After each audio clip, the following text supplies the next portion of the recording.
So, hello, welcome to the Raising Girls webinar.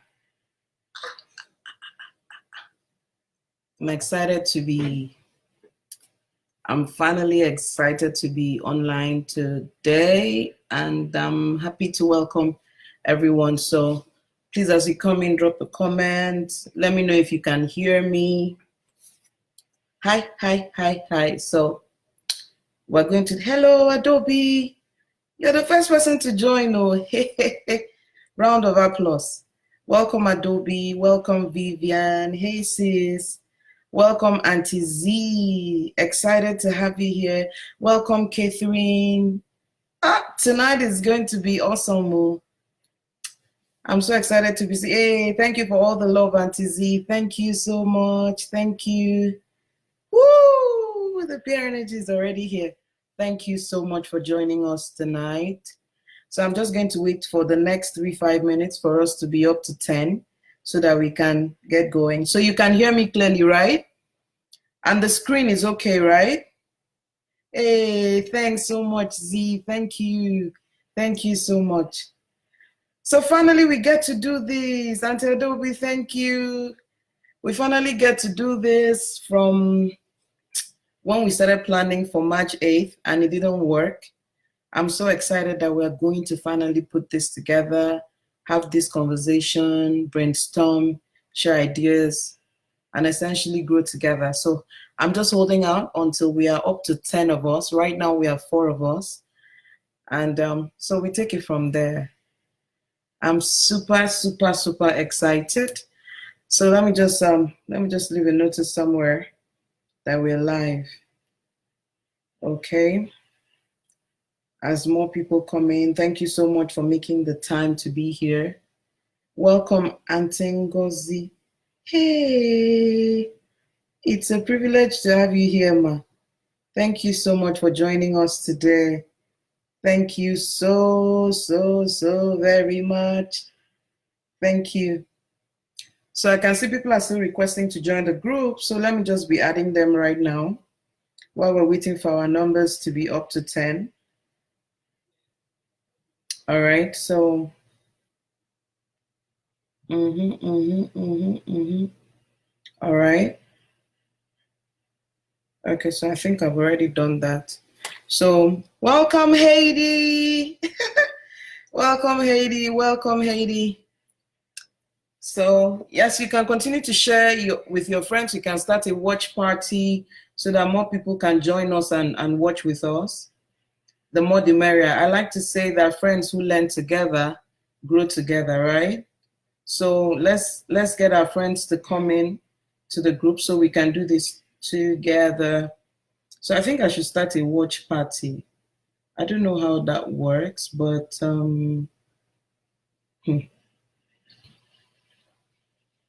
please, someone should help us start a watch party. I'm not able to do it from here. Hello, welcome, Nike. Welcome, Linda. Hello and welcome. I'm happy to have you here. Okay. Please, those who know how to do to start the watch party, please help us. Oh, thank you so much for the love. Thank you so much for the support. Tonight is going to be well worth your time. We'll start in exactly by 2 minutes past 4. Sorry, past 9. Okay, so that we can get this done with. We're moms. I'm sure that, and dads, we've put the kids to bed, but we still need to check up on them. So we're going to do this. I'm going to make sure this happens as promptly as possible so that everyone really has a good time tonight. So at exactly 4:02, I'm going online. I'm going to start the sessions. Welcome, Mimi. Welcome, Maria. Let me know if you can hear me. Let me know if the screen is clear enough for you and all of that. And we'll just take it from there.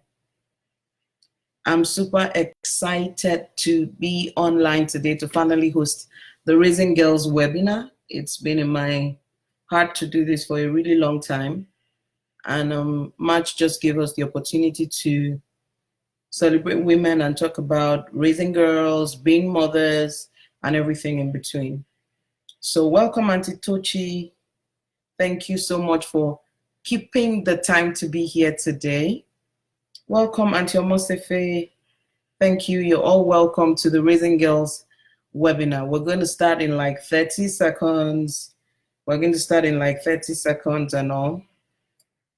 At any point, if you can't hear me, please let me know so that I can speak up and get everyone, make sure everyone is carried along and following whatever it is I'm saying. You can also tell me when I'm speaking too fast so that I can make an adjustment. Our goal tonight is to make sure as many of us as possible take something valuable out of the conversations we'll be having today. I can see some moms of boys who were asking me, you're doing Raising Girls, how about boys? I think the bottom line for what we're talking about today is primarily motherhood, essentially. How are we carrying out our responsibilities? What are we doing? And how does that affect the girl child in the long run? All right, it's 2 minutes past 9 and I'm ready to roll. Okay. So my name is Irene Bangwell and I'm super excited to welcome you to the Raising Girls webinar. I think it would be proper for me to start tonight by celebrating motherhood, Mother's Day, and all the women here today to say you're worth every celebration, you're worth every honor, you're worth every applause, you're worth 10 Mother's Day. You're the reason that there is humanity. So I really like to take the time now to say Happy Mother's Day to all the amazing women in this group this evening who strive daily to give their families the very best of themselves. And in very many ways, they don't even give what they give to others.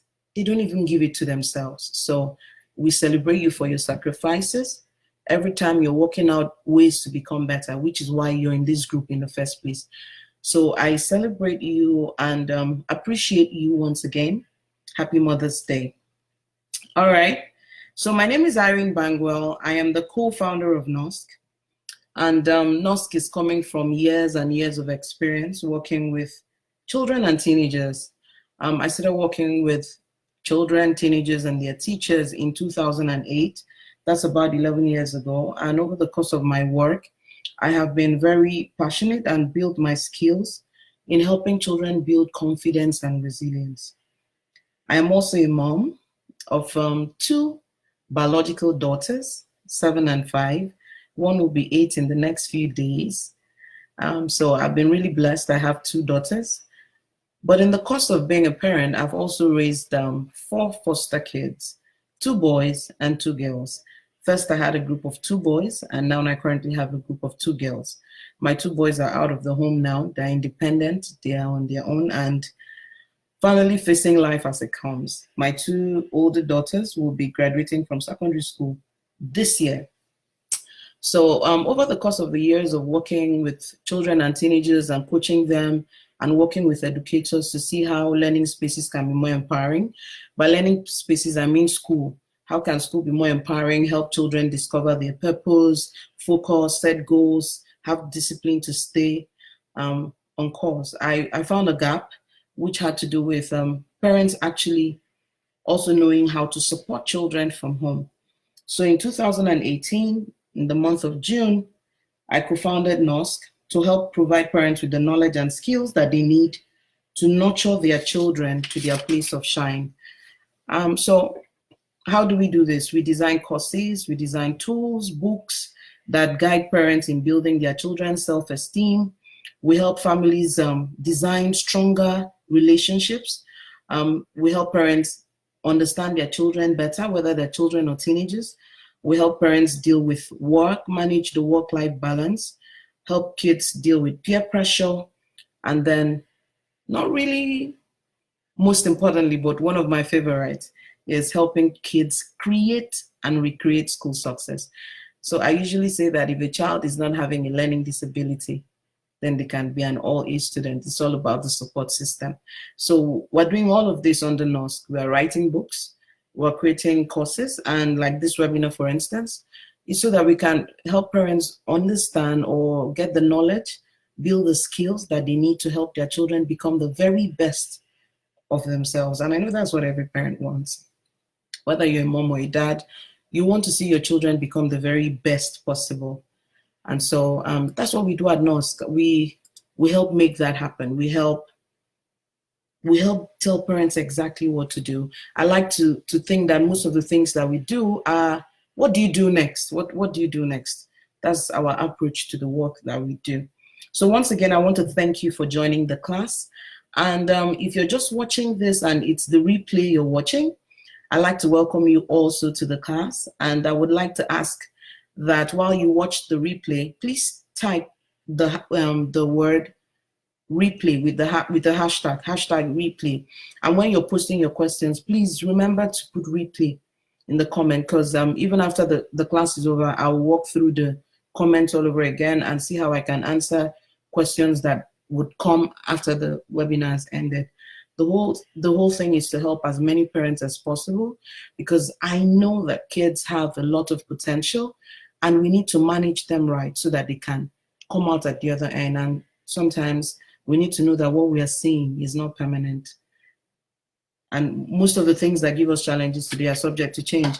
Usually it's all about what we do with the kids, how we nurture them, who we are around them, and exactly what we do with the kids. So once again, I am excited at what I will be sharing tonight.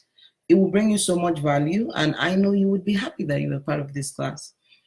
Meanwhile, I have a very special gift for those of you watching right now. I have a special gift for you, but I won't be telling you about it now.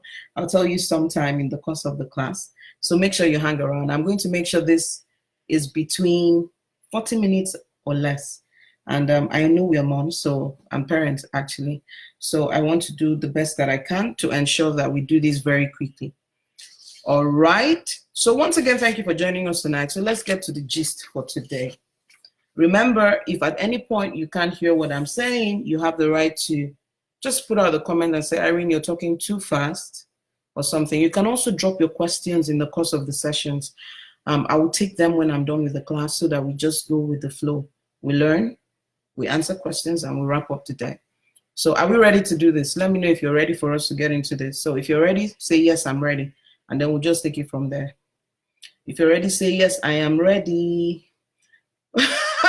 TJ, you wish you were a mom. Don't worry.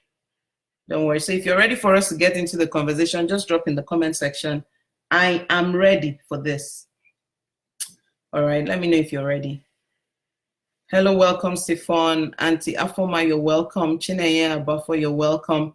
Chino TJ, you're welcome. Auntie Ese, I see you. You're all welcome. Nandak, you're welcome. I'm happy to have you here. So let me know if we can go ahead. Say, okay, I've seen one. Yes, already. All right. Let's get into this. So what's going to be happening today? I've just finished doing the introduction. I'm going to share with you briefly why we are hosting this webinar. I'm going to talk about how children's self-esteem is shaped. I'm going to try to capture the portrait of a wholesome girl child. I want us to have a picture of what all our conversation today is heading to. And then I'm going to show you some of the things that we believe as parents and how they affect our children's esteem. Interestingly, you would see that this would apply for boys just as much as it would apply for girls. So listen with an open mind. And like I promised, I'm going to give you some tools for equipping the girl child. And I will see how we can answer some typical everyday questions that relate to raising girls. So why am I hosting this webinar? First, I really want us as parents to sit back and see how children's self-esteem is shaped. Some of us like to think that some kids come confident, but truly science shows that different experiences that determines whether a child will have self-esteem or not. And it's important for us as parents to know exactly what these things are so that we can make the adjustment that we need. I also am hosting this webinar so that I can give you a picture of what a wholesome girl looks like, what she thinks like, and what she sounds like. The idea is, after this webinar, I want you to look at your children critically and measure it, not by how they sound when they're excited, but you can have a holistic picture of your child and say, oh, why does she look like this? Or why is her posture like this? Why does she think this way? Why does she sound like this? Or, oh, she thinks this way, then I should uphold her, you know? So you have a picture of a realistic analysis of whether your child has self-esteem, has a high self-esteem or a low one, so that you know whether you're building it up for her or not. I also want to provide parents with the right tools. I see this all the time. Parents want a particular result, but usually what they do to get it does not take them there. Some parents will say, be confident. Can't you see that? Can't you see your younger sister? See the way she talks in public. That is a recipe for a low. So in that sentence of, can't you see your younger sister, we've done comparison, which further makes the child less confident. So at the end of this workshop, I want to tell you exactly what works. And then I'll also be able to answer your everyday questions about raising girls. I've seen all the feedback we've gotten during registration. People want to know how to talk to their older girls about sex and different things. So I should be able to answer a few of those questions tonight. The first thing I want you to take home from today's sessions is that individuals are born without built-in mental content. It means that children are not really born with confidence or not. Everybody comes like, there's a school of thought that everyone comes like a blank slate. There's nothing that is attached to anybody's person at that onset. No child is born knowing that they'll be confident or with something that they'll be confident. What eventually shows us whether a child has confidence or not comes from two things: the experience the child has and the perception of what's happening around them.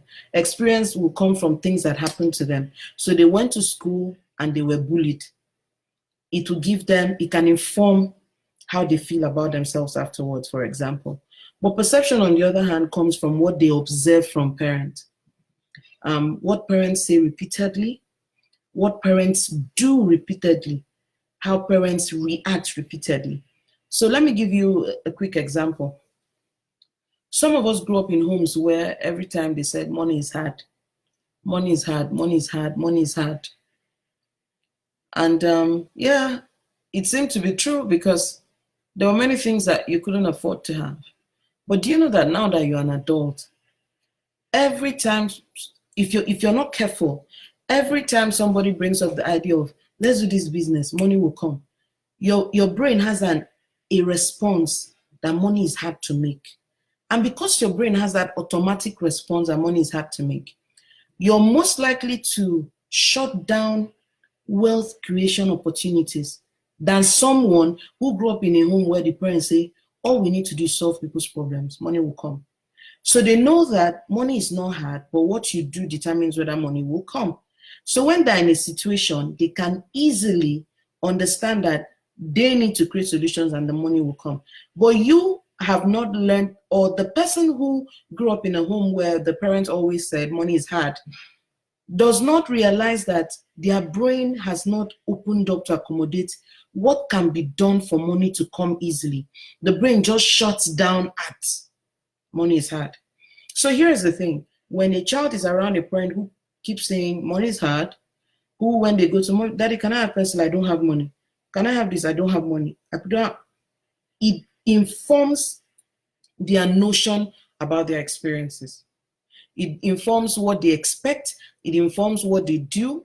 It informs what they say to friends, what they say to themselves. When a thought comes, Kai, I would like to have ice cream, they would say, well, we don't have money. This is also the exact same way self-esteem is built. How parents place themselves. I'm so happy a lot of mothers are here. One of the key reasons why I'm very particular about mothers is because for now, we are the ones that spend the most time with our children. So what we believe of ourselves is how we approach our motherhood roles. And without knowing it, we are communicating to our children. So let's say, for instance, I'm a woman who feels that women are the disadvantage, right? Or things that life is always difficult for women. I will say it when I'm washing plates. When I say, bring water for me, I will say it unconsciously. Then when my daughter says she's tired, she wants to rest, I won't know when I will tell her, don't you know life is like this for women? You're a woman. This is all that it is for you. So unconsciously, we are communicating our fears. We are communicating our own low self-esteem too. We are communicating our expectations. But guess what? Our children don't know that we are not always right. So they believe us absolutely. And from there, they start building what they are going to believe for themselves. That they start building what their reality should be. So you have a little girl that is 8, 9, who absolutely believes that life is hard for women. Women have to suffer. She has not had any experience, but perception has done something to her. And that perception is coming from what her parent, or mother specifically in this context, for example, has told her. So how our children come to believe? Number one, what parents think about life, about themselves, about their daughters, and about their sons, right? Okay, so this is supposed to be like this. What parents think about their own life, as me as a mom, what I think about my life, what I think about my daughter's life, and what I think about my son's life. What I think that I deserve, what I think that is the reality of women, what I think that is the reality of boys. All of these things form the perception of our children. And you know, the thing about perception is that the person that you're looking at does not know you're looking at them. So they're free. So they express it and express it and express it. Experience now comes from what happens to children. Maybe a boy slapped your daughter in school, right? She came home, for instance, and you said, that's how boys are. So she now has an experience to back up what she has been perceiving from you. That's how children come to believe what they see parents do and what they eventually experience.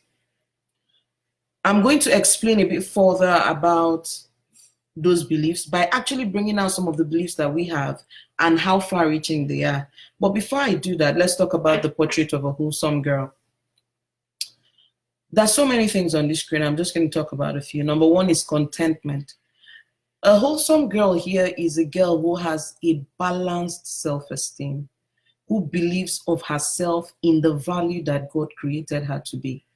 So I have written here that a girl with a high sense of self is content. She's resourceful. She's adaptable. She takes good care of herself. She's disciplined. She's unique. She's thoughtful. She's relational. She's a thinking box. And she's fearlessly authentic. But I want to talk just about 3 of them, which is being content, being adaptable, and being a thinking box. The first thing about girls with high self-esteem, and if you're listening to me today, you would know yourself. If you're a woman who has a very high sense of self, you would know yourself. You would know how you usually respond, and it will help you, right?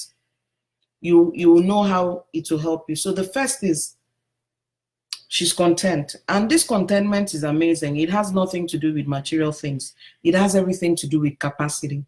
So a girl with a high sense of self is contented in who she is. She's contented in her talent, her potential, her strength, what she's capable of. But then she's also content with what she's not. I find that in times past, we have one way of capturing who an amazing girl is, just one narrative. And there are different kinds of beautiful. It doesn't have to be one kind, right? So for instance, if you go on Pinterest, you see mothers who are crafty, they cut, they do stuff, they decorate, but you're not that type.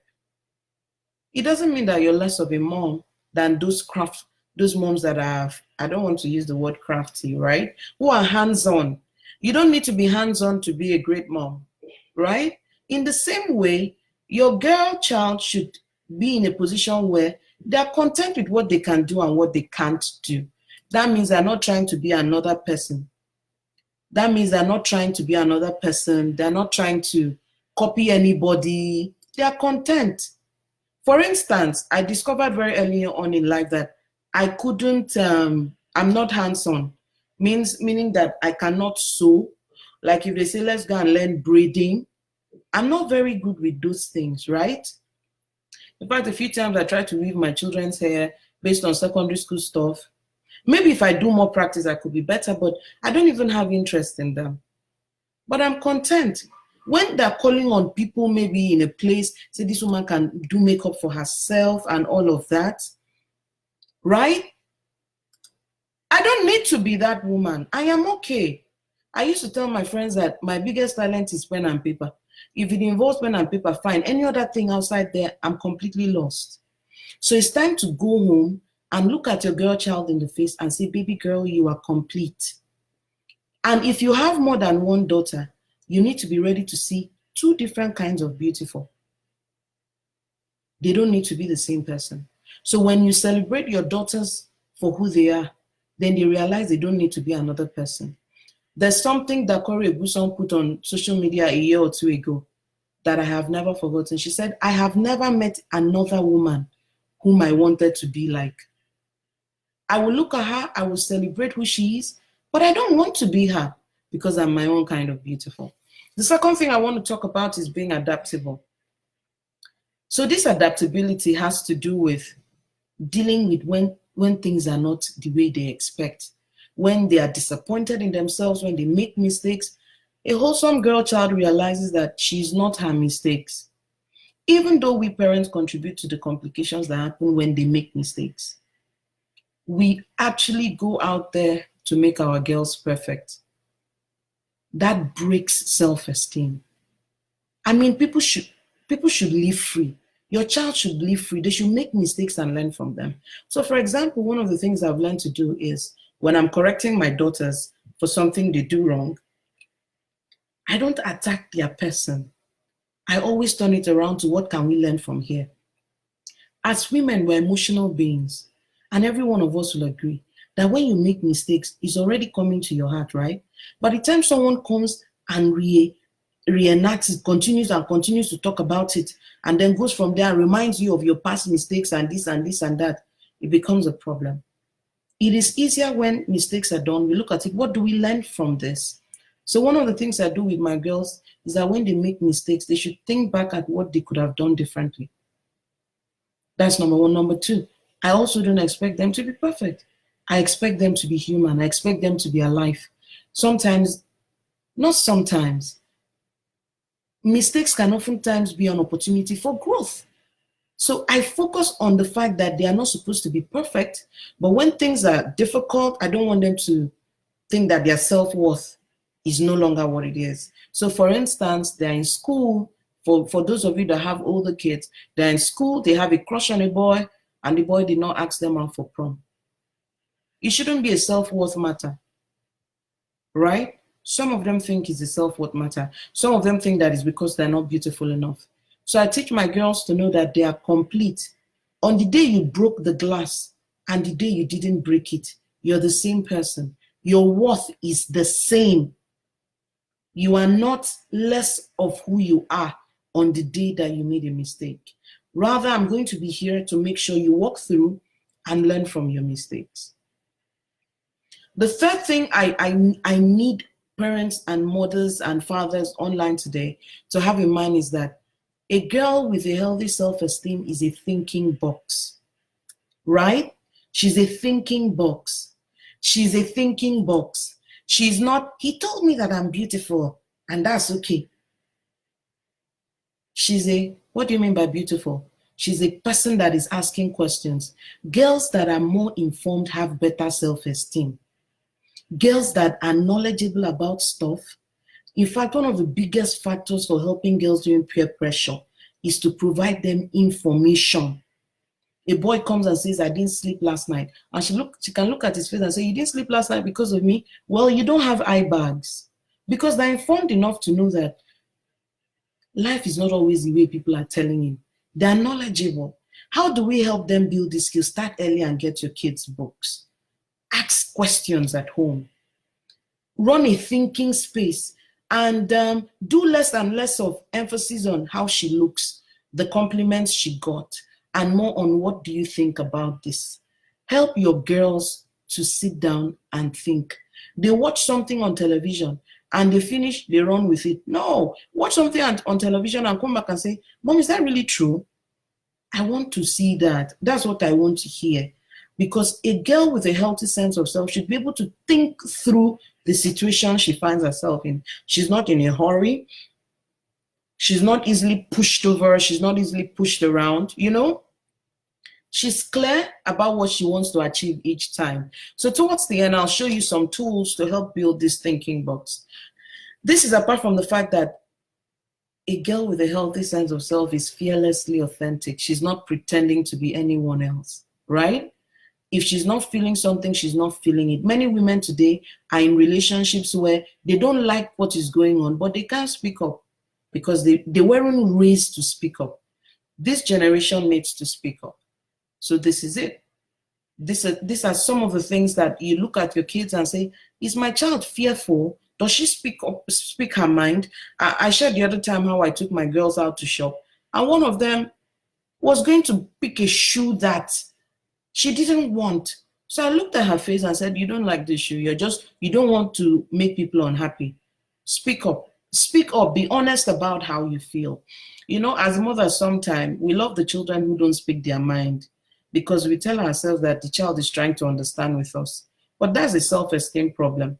Like I tell my girls, I may not do everything you want me to do. I won't. Not me, I won't.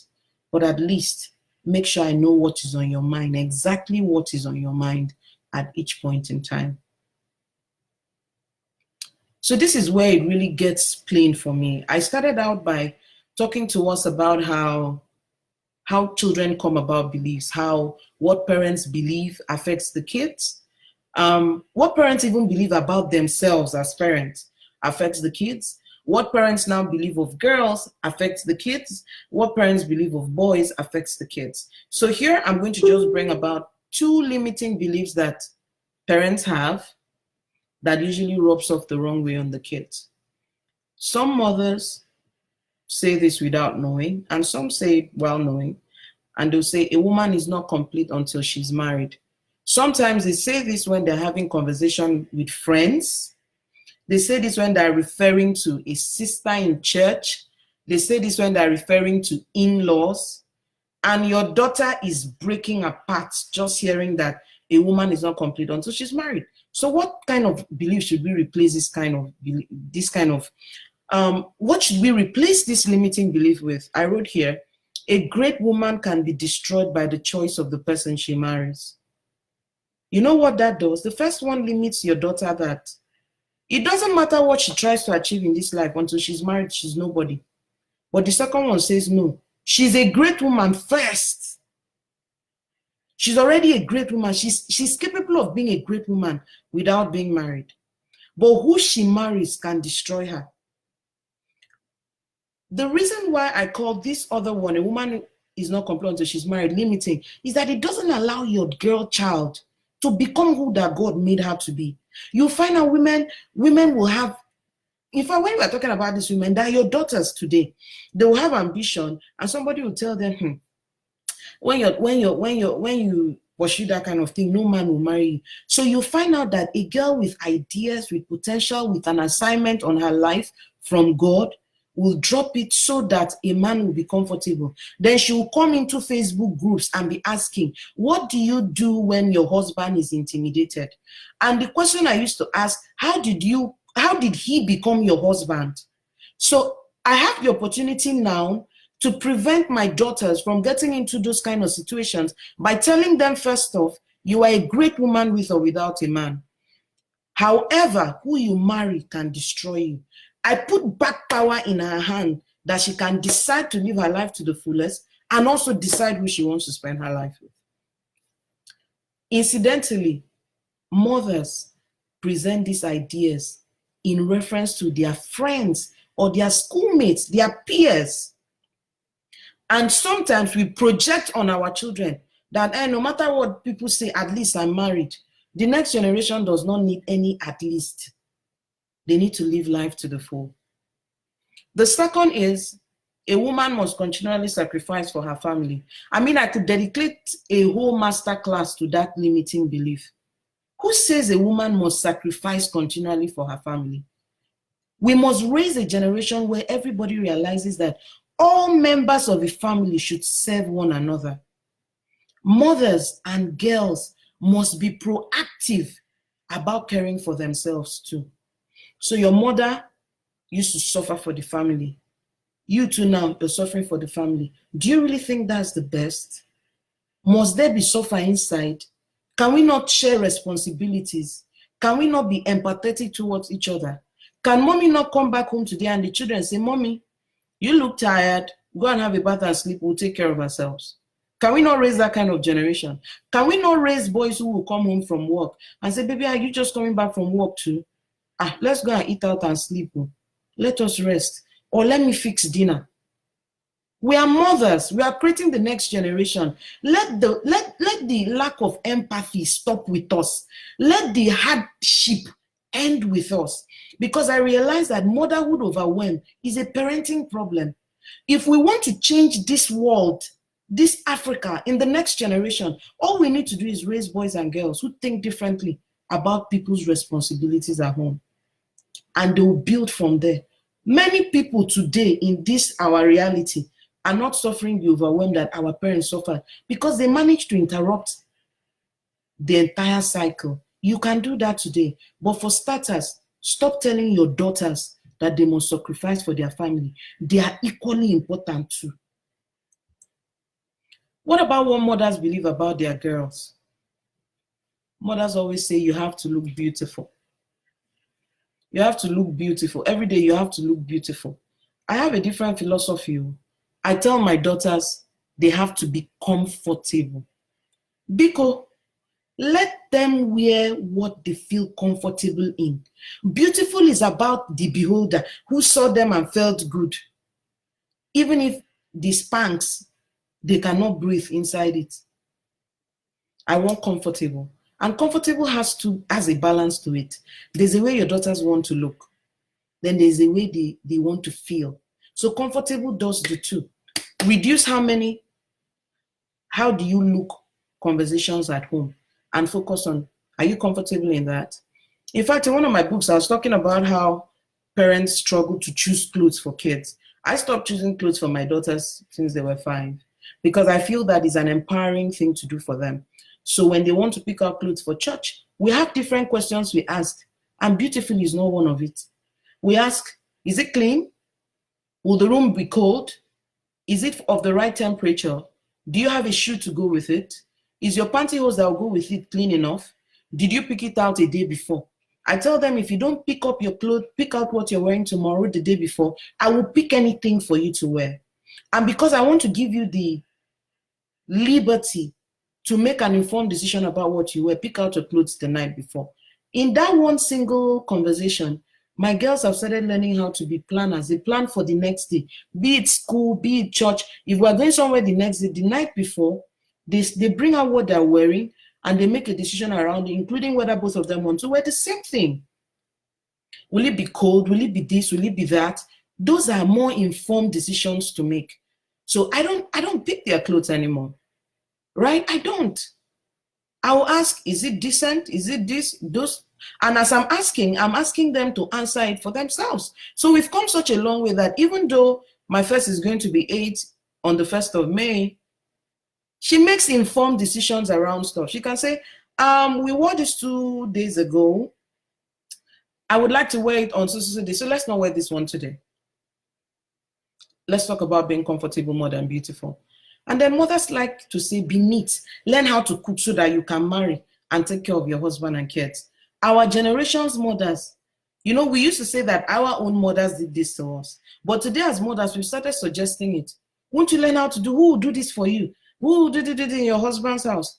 We don't learn how to cook so that we can marry now. There are many women who know how to cook, who were so good cooks, but their husbands were not faithful. So what are we saying? What are we saying now? Are we passing on that same legacy to our children? Mba. So I tell my girls, learn how to cook so that you can eat right and to your taste. Clean up so that you live healthy and honor your body in the process. Let me give you this trick. We need to raise girls who price themselves, who have dignity. Self-esteem is self-dignity. They give themselves dignity. They're not cooking so that somebody will help them or do them a favor and marry them. Let them do the things for themselves first. And from the abundance of taking care of themselves, they can care for any other person. The Bible even says that you should love your neighbor as much as you love yourself. So bottom line, prepare your daughter for life and not marriage. Marriage is a part of life. But then there is more to life than marriage. Prepare your daughters for the whole journey, not just marriage alone. If not, when marriage doesn't work, they get stuck. We don't pray for their marriages not to work, but at the same time, we don't want their lives to stop when marriages don't function like they should. And then finally, this one is the bomb. What mothers believe about their sons and their brothers. I really qualify these brothers because you may be a mom of daughters like me today and say, well, I don't have sons, but you have brothers. You know what you indulge your brothers to do. Your children are watching you. When they bring your in-laws matter to the house and you're discussing about your sister-in-law being rude, and you say, a strong man controls a woman. Unfortunately, in that point, you're talking about his wife, but your daughter is hearing that a strong man will control her. Here's the switch. Control is a negative word. A strong man inspires a woman through his leadership and example. You don't need to agree with me. It may not be our everyday reality today with every man that is in our lives, but we can create it for the next generation. Let's teach boys to lead, be examples, and then respecting them will be easy. Wouldn't that be nicer? If all of us in this generation can experience it, we can at least create it for our daughters. We can at least design a better life for them. And then we would usually say boys will always be boys. They have sexual urges that drive them to sleep around. A good woman will tolerate him. So you have an uncle, a brother who is cheating on his wife, and you don't think she has a right to walk away. Your daughters are hearing you. I think differently. No man is strong unless he conquers his own body and urges. Men who sleep around are the very epitome of easily conquered, easily distracted, troubles going somewhere to happen. And a woman who walks away honors herself.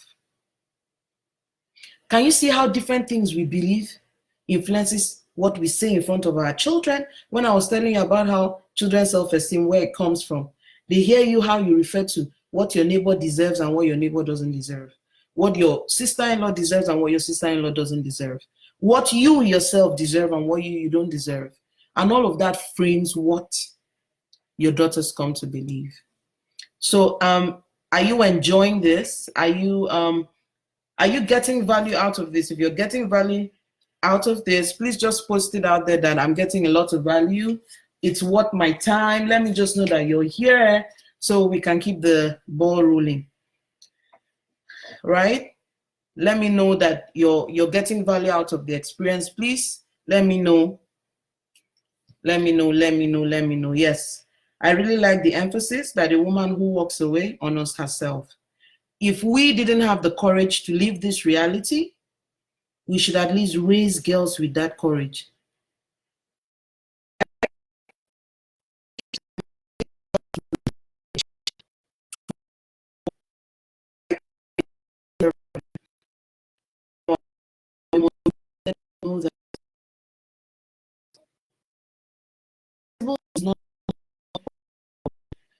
Help our boys be for them, and we are indulging that thing. We are our permission for our boys to live anyhow is hurting them even more than it's hurting the women. So we need to give them demand of the next generation of boys to live out what God demands from them and break out of the excuses that boys will always be boys. God made them leaders. They have it inside.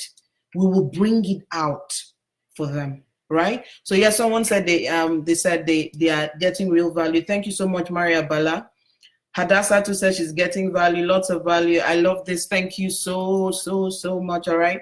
So let's get this ball rolling. So what are the tools for building self-esteem?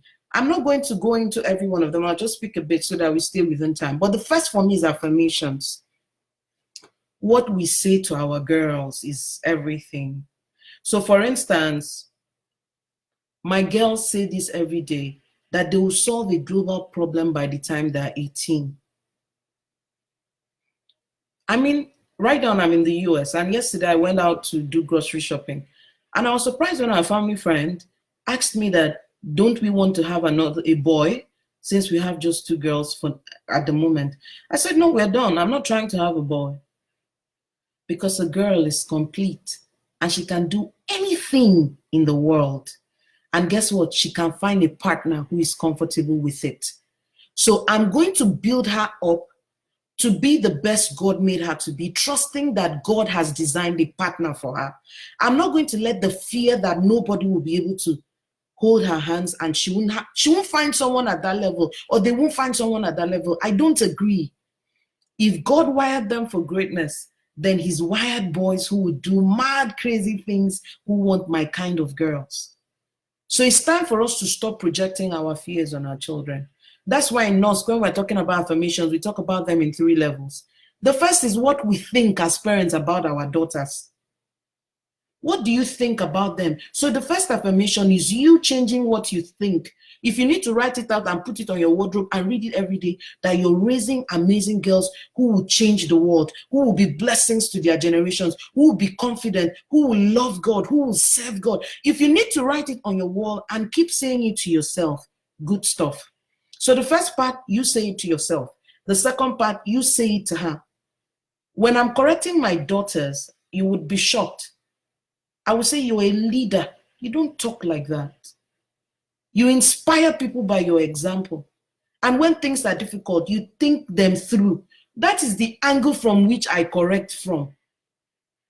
I don't throw negative words on my daughters. I would never do it.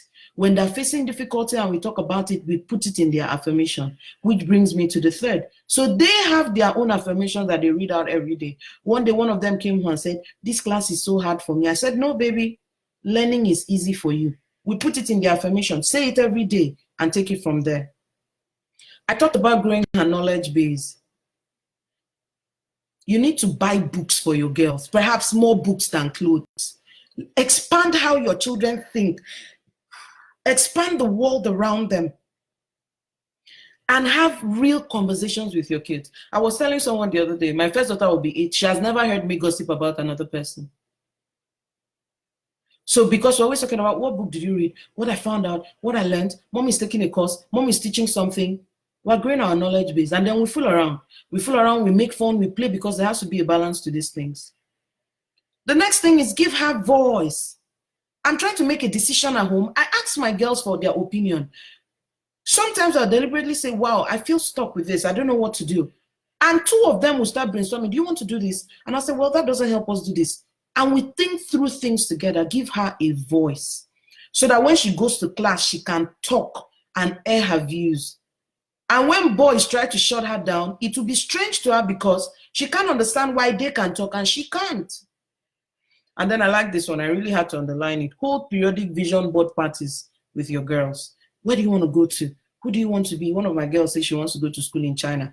She watched a cartoon of Sophia the First and China. My man, I say, you have no idea what you're saying, but I cannot retrieve it. She sees the world beyond where she is. And for the fathers in the house, let your daughter see a model of wholesome manhood from you by the way you treat their mom, by the way you answer their mom, by the way you respond to her. And then take your girls on a date. Make them feel so special that masculine attention makes no significant difference. I've seen older girls today of our ages as mothers that are so confident, and they reference their fathers, the role their fathers played in their lives. And it goes a long way. Teach her decision making. Before you tell her, don't sleep with a man, open or close your leg, unnecessary route. If she has a vision board of who she wants to become, then she will know how to think, what choices she will make that will take her out of that vision board. Again, the vision board, you didn't create it for her. She created it for herself. So teach her how to make decisions. Like for my girls, I tell them, what are we trying to achieve? What are all the alternatives that will help us achieve this thing we're trying to achieve? Which one works best? We do problem solving all the time.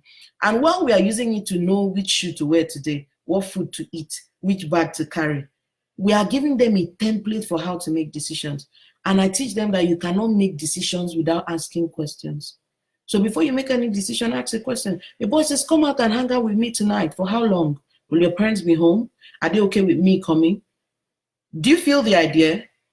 It takes a level of confidence for kids, for a girl or a boy, to own how they make their decisions.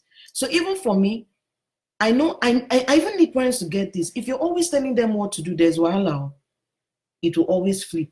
When they're in a situation, they will wait for friends to tell them everything instead of just thinking through their own decisions. But here's where I am at the moment. This is where I'm going to stop tonight. I think I've overshot a little bit, but I really, really had a good time. What have I said today? Our children are picking self-esteem, not necessarily from 10 steps to building self-esteem, but they're picking from what mommy believes, what daddy believes, what mommy thinks, what daddy thinks, what mommy says, what daddy says, how mommy acts, how daddy acts. They see how you treat a girl, how you treat a boy, what is acceptable, what is okay, what is not okay. You know, all of those things play a major, major role. So before you would, maybe you came for the class thinking that, okay, give me 10 steps to building self-esteem. Give me 10 steps to building self-esteem. Mba. You can be teaching your child self-esteem and modeling low self-esteem steadily. You'll be modeling it in a way that even you cannot believe that if somebody showed you the back end of the impact of your actions, you won't believe that you're the one creating it and canceling it. You're creating it and canceling it. I saw someone here talk about chores at home. That one, I don't even want to go there. If you're a mom in this group and you still have a chores that is for boys and a chores is for girls, then it means you've not even started helping your girls build self-esteem, because you need to run a home that is gender blind though. Washing plate, cooking is for everybody. Share the work, run a rota, teach children responsibility. One of the things I would really like to say that is that parents need to know that chores are designed to build a child's thinking and responsibility. So there's a generation that ended up giving girls the main work and didn't give the boys. And so you have many homes today, women are the ones making leadership decision, financial decision, and I can tell you, it's the parents that crippled the boys.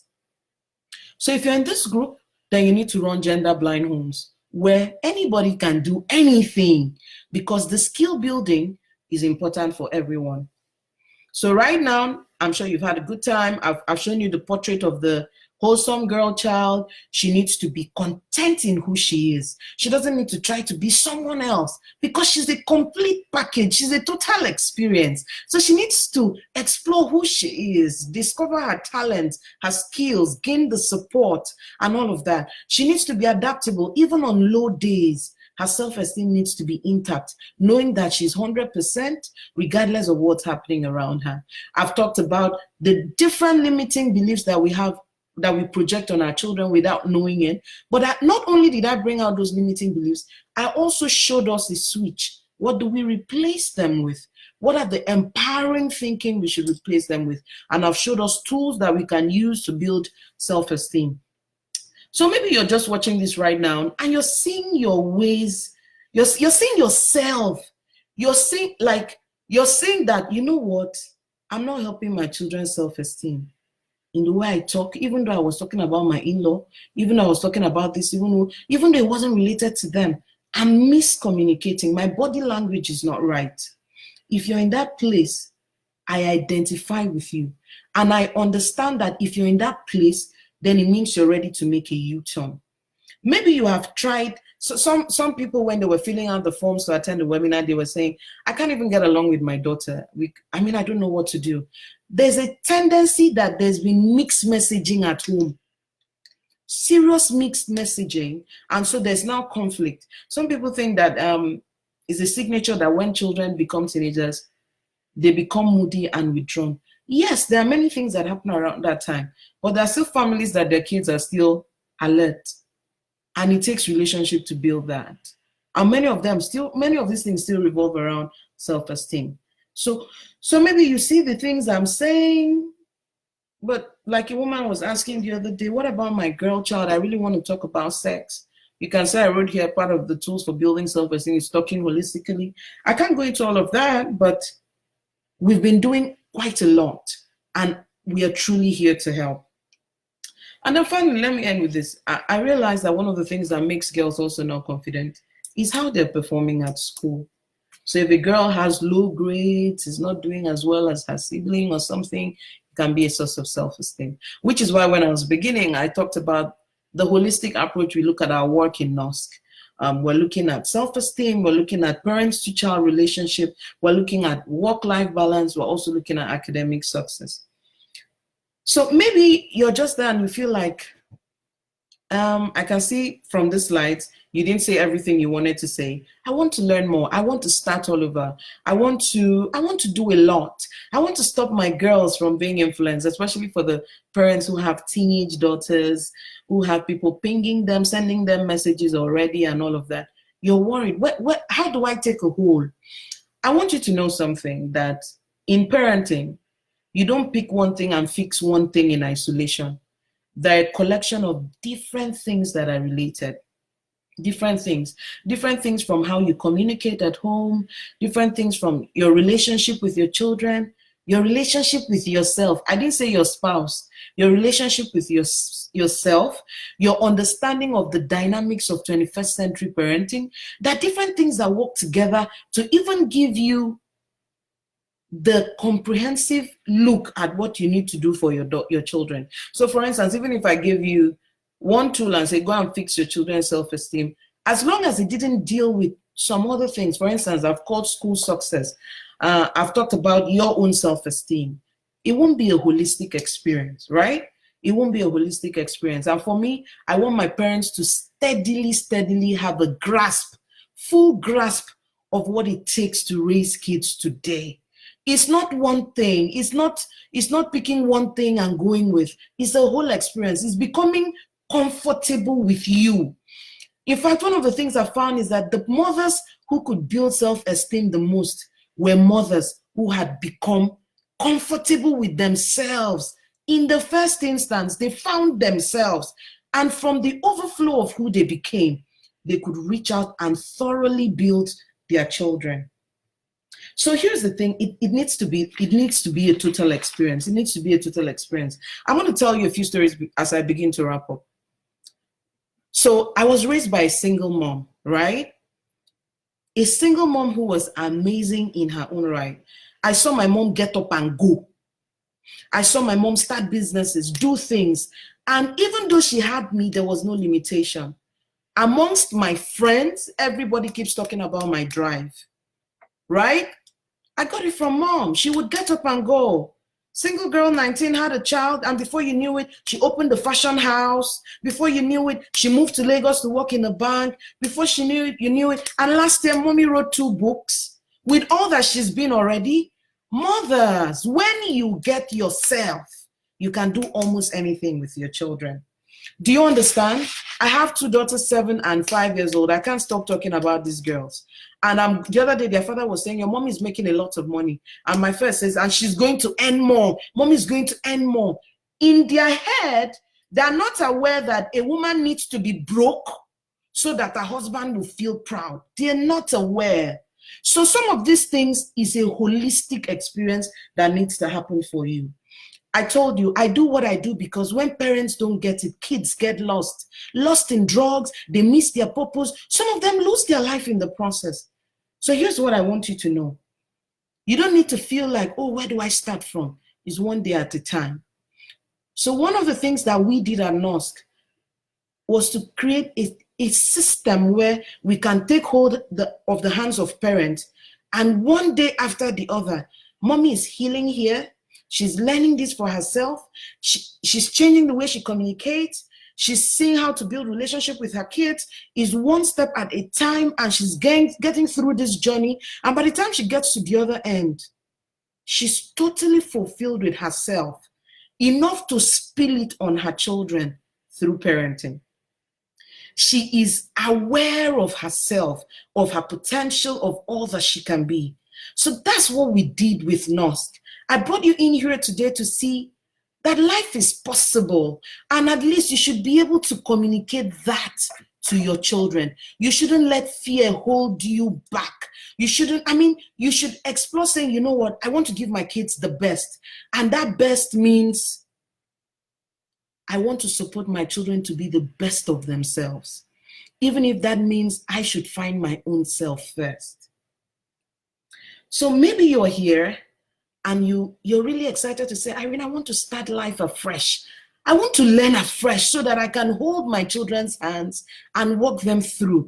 I want to be a role model. I want my children to see me and know that life is possible, so that these limiting beliefs leave our homes and families forever, and the next generation can start on a clean slate. If you're here, then I have some perfect news for you.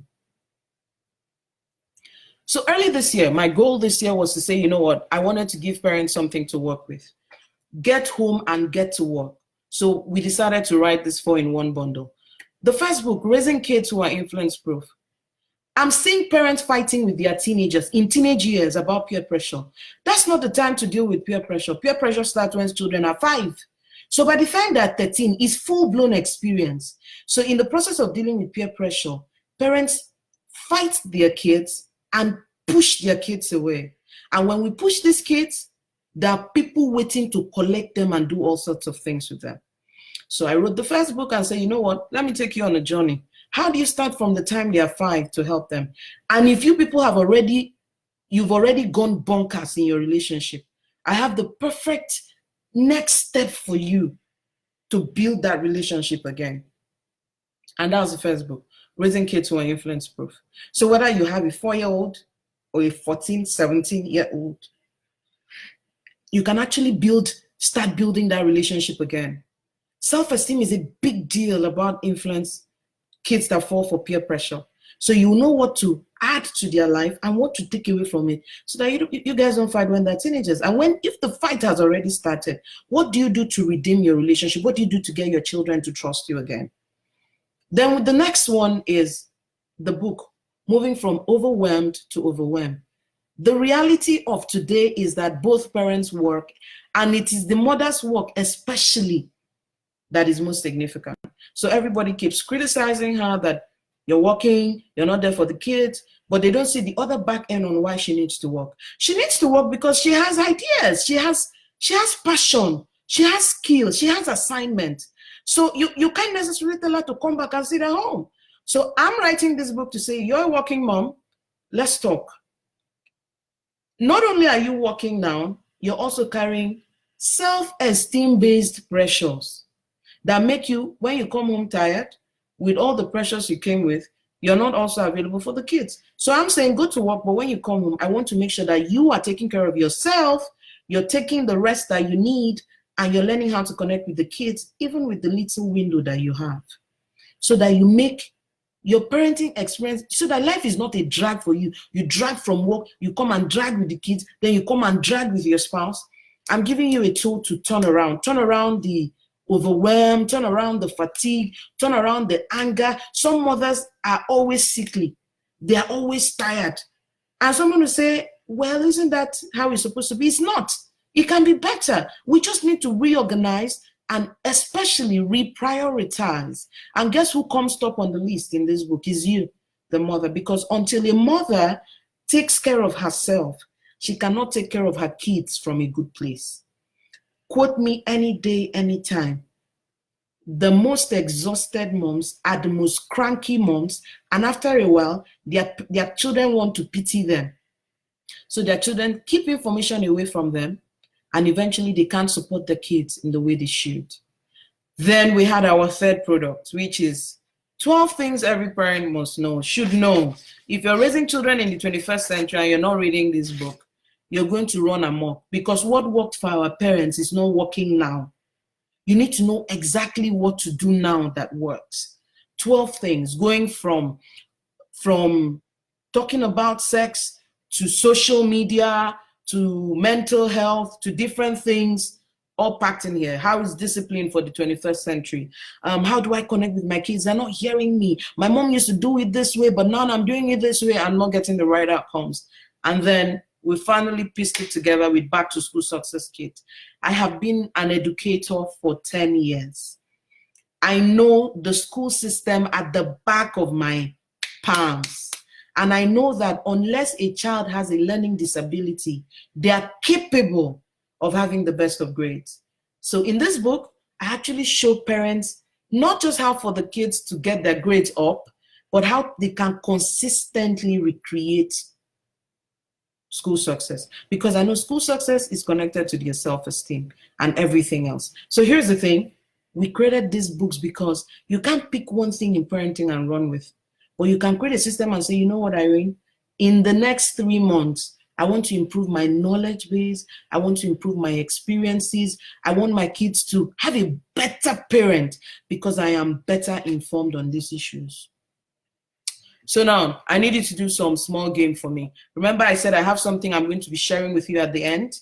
I actually have a gift for about everyone who logged in tonight. So now I have a small question for you. So how do we do this now? All right. So tell me, how much do you think each of these books should be sold? I want to hear you now in the feed. How much do you think each of these books should be sold? Oh, I don't know. How much do you think each of these books should be sold? I need comments in the thread.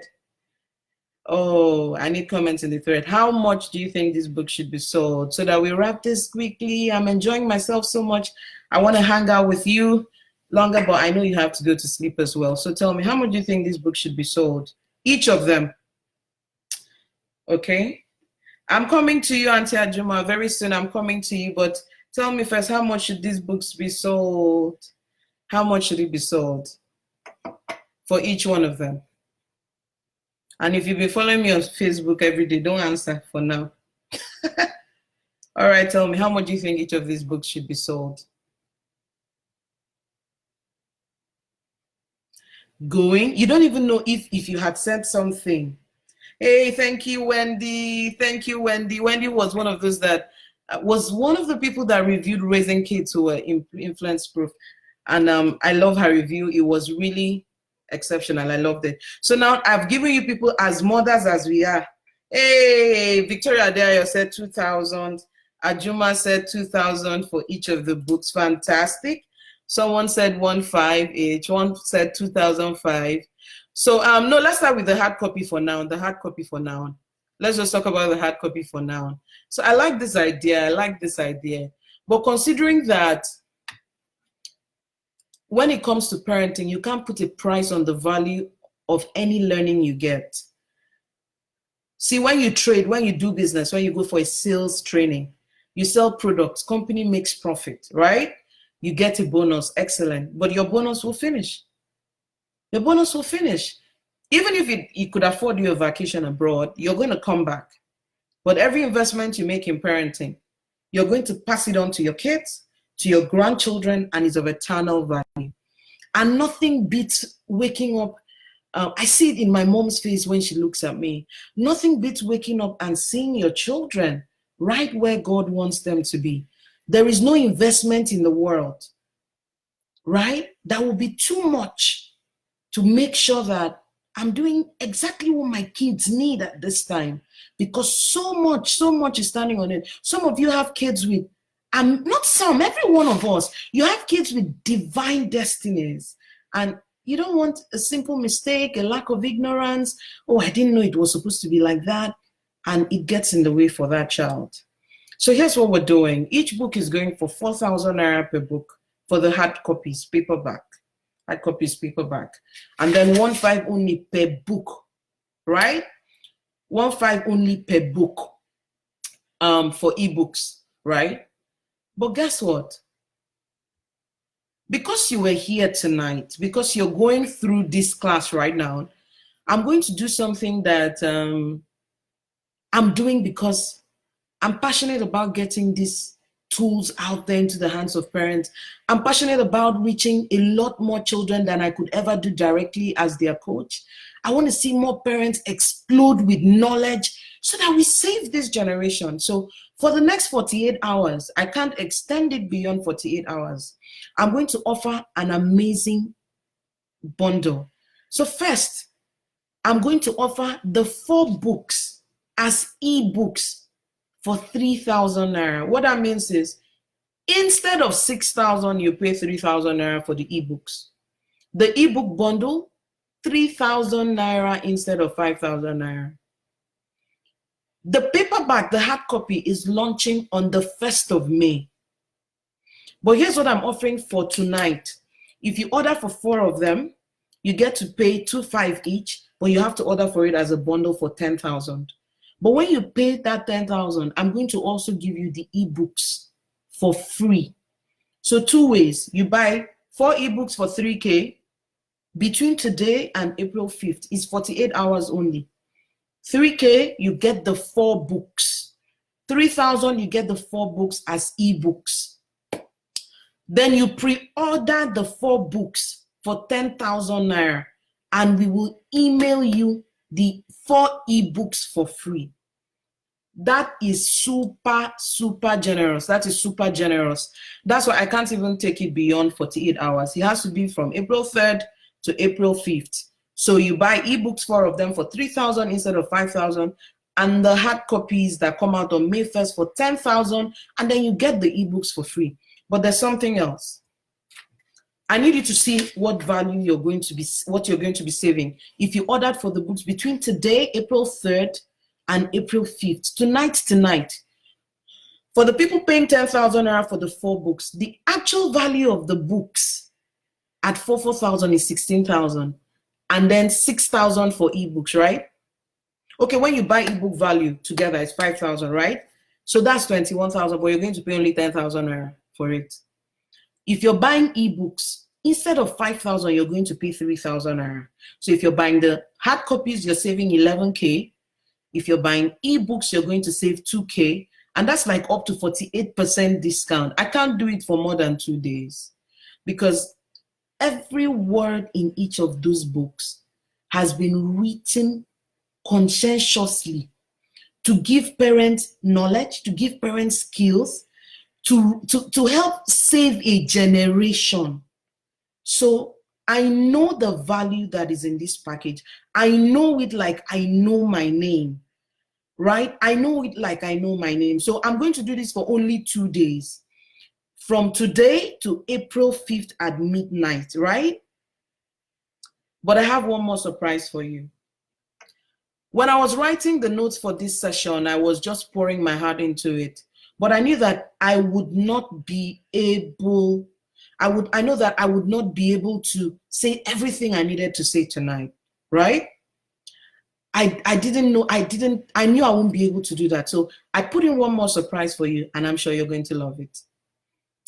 So this session today is a book. Is our 5th work this year. We just pieced it out and gave you what we could because we needed you to sit up. Interestingly, the book is titled Raising Girls and the Boys Who Would Love Them. But this is going to be ebook only, and we're giving it to everyone that orders for this bundle between April 3rd and 5th. We're going to be giving it out for free. So what that means is, so yes, now we have our delivery date for ebooks April 6th, and then paperback dispatch begins on May 1st.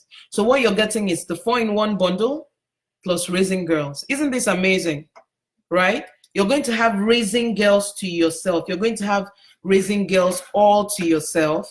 You will read it. It has, in fact, I shared about 5 or 6 limiting beliefs. The main book has 30 limiting beliefs for what mothers believe of themselves, what they believe of girls, what they believe of boys. It has all the chores, the sex, all of those things.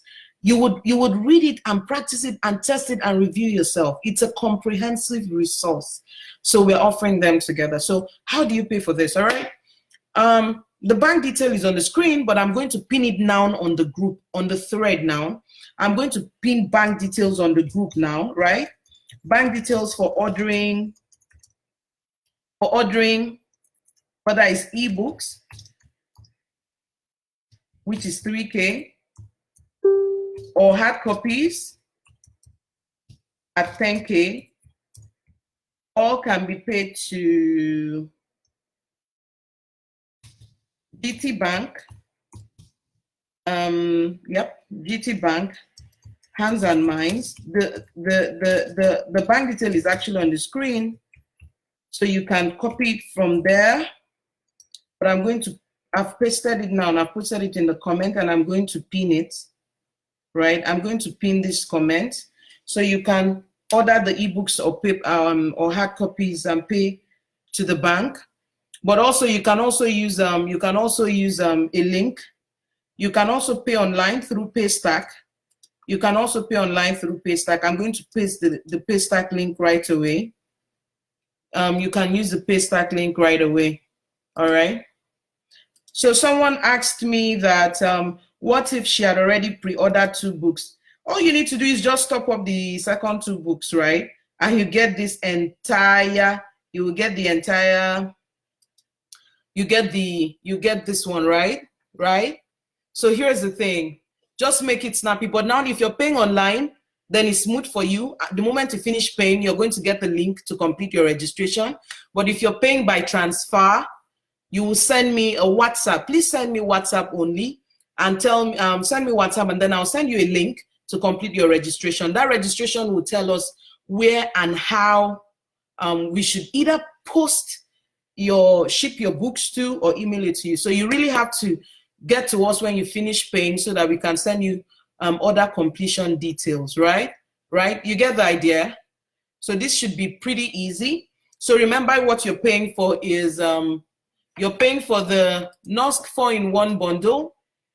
You're paying for the NOSC 4-in-1 bundle, but you're also getting a free book, Raising Girls and the Boys Who Would Love Them. I'm in love with this book because in this book, I pour my mind about redefining motherhood. What is really motherhood? How can we save the next generation of girls from the torture and hardship that we hold so much prestige to? Can life be different? Can we have responsibilities but still feel fulfilled? Not those fulfilled that we say, I suffer but I'm fulfilled. I mean the real deal, the real kind of fulfilled. That's what we're talking about. So I've pinned all the links and all of that. You can pay to GT Bank if you like. If you don't like paying online, it's okay. So just pay to GT Bank, hands and minds, 0118-692-088. So what are you paying? For ebooks, you're paying 3,000. For paperback, you're paying 10,000. And this window is open from April 3rd to April 25th. From April 3rd to April, sorry, did I say April 25th? No, from April 3rd to April 5th. Only 48 hours. I can't afford to do this outside of 48 hours. But I'm so excited. I'm sure you are going to get a lot of value from this. So you can pay by Paystack or 2. I've also pinned the link on the thread and all of that. So this is what you're paying for. 4-in-1 bundle, but you get Raising Girls absolutely free, which is the comprehensive content of this webinar, the entire conversations we've had, and even so much more.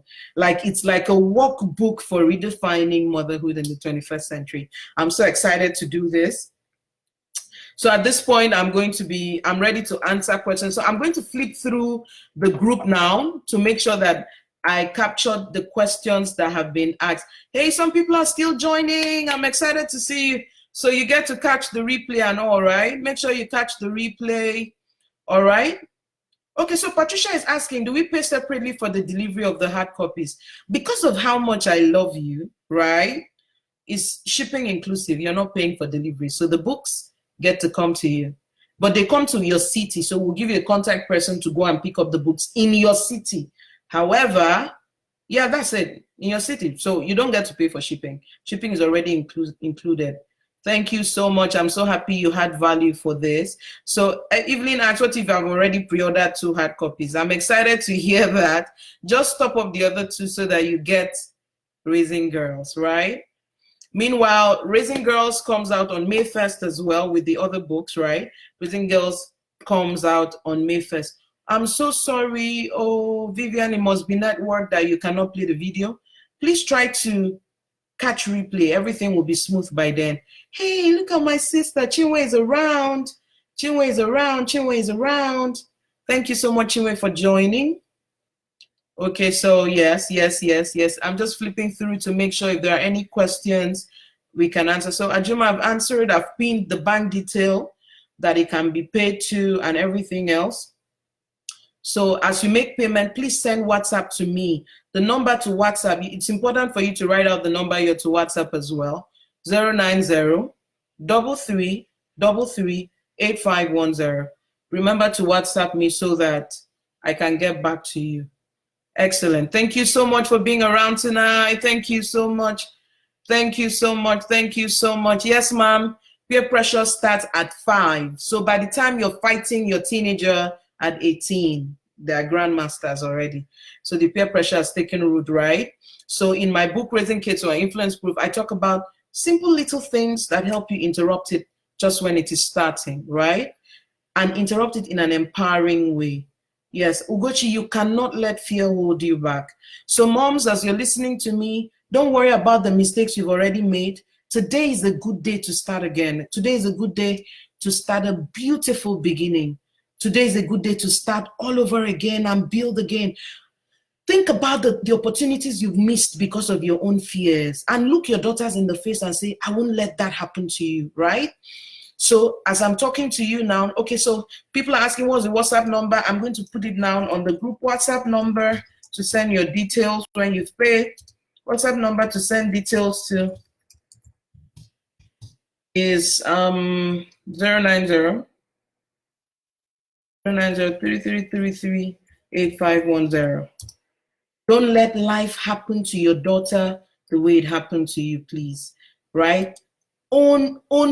Take it from here, build from here, and make something wonderful. So I feel so fulfilled. All these moms came out here. I love you all. We're in this together. Nosk is here. We are here. Irene is here to help, to support. As you're reading my books, things are not, things happen and you're not happy with the way things are going. Just ring me and we'll piece it together. We'll do this together. We're working out for this generation to be the best that's ever been. We're not losing kids anymore. We're not losing kids to confusion. Parents are not being too busy to support them. In my books, I even show you how to maximize time to be with the kids, right? How to maximize time, how to build a relationship with them and all of that. We are getting the opportunity to recreate the world. That's who we are. That's what mothers do. We redesign the world by having kids. And I'm telling you, you have to do it well this time. When I realize that, look, I have daughters, I'm going to drive it until the wheels fall off. I'm going to gift the world the most empowered daughters ever, and they would continue to empower their generations and generations to come. So every time you make an investment in parenting, it is for generations to come. It's to put wings for your kids to soar and soar and soar. So do this and do it now. I'm not keeping this offer for beyond April 5th. For beyond April 5th. I'm not leaving this offer for beyond April 5th. Please, I know how much work has gone into this, and I want to get the best out of this.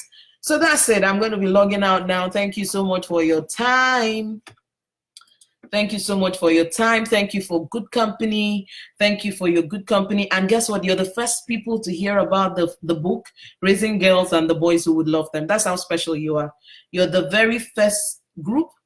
You're the very first place I've talked about the book. It means a lot to me. It means so much to me. So you're a prestige group. You're a prestigious group to know that there's such a book. It comes out May 1st. We're not doing a lot of publicity on it because for us it's a gift first before we start talking about all of this kind of stuff. Thank you so much for coming. And remember, I have pinned the bank detail for you to place your order. I've also pinned my WhatsApp number for you to get to right after making payment. And if you're ordering by Paystack, you don't even need to get back to me on WhatsApp because Paystack takes you all the way through to complete your entire order process. My name is Irene Bangwell. I'm co-founder of NOSC, and I'm passionate about providing parents with the knowledge and the skills that they need to nurture their children to their place of shine. So if this session has been a blessing to you, ask 2 moms to watch the replay of this video. I'm going to leave this replay on up until April 5th as well. I'll bring down this video as well. So get 2 other moms that are your close friends and ask them to catch this replay. And I'm sure it will be worth their time. In the meantime, God bless you. bless your kids, and make them blessings in their generation. God bless you.